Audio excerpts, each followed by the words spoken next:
Assalomu alaykum va rahmatullohi va barakatuh. Qadrli yurtdoshlarimiz.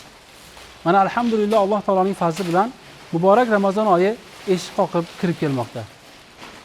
Ushbu oy toat ibodat oyi, saxovat oyi, mehr muruvvat va quvonch ulashish oyidir.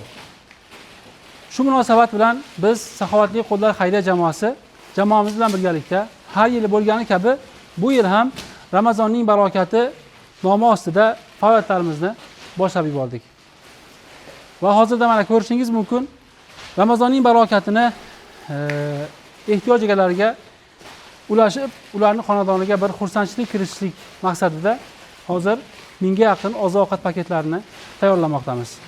Ushbu oziq-ovqat paketlarini tayyorlashlikda hissa qo'shgan, sababchi bo'lgan barchadan Alloh taolo o'zi rozi bo'lsin. Va shuni aytishimiz joizki, shu o'rinda bu oy toat ibodat oyi. Bu oy aytib o'tganimizdek saxovat oyi.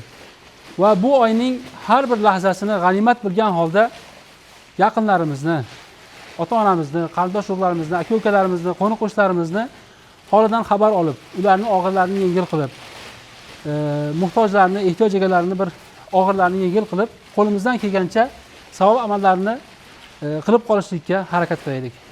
Zeroki o'tgan yil Ramazonda bo'lganlar, ularning qanchasi bu yil Ramazonda balki oramizda yo'qlar.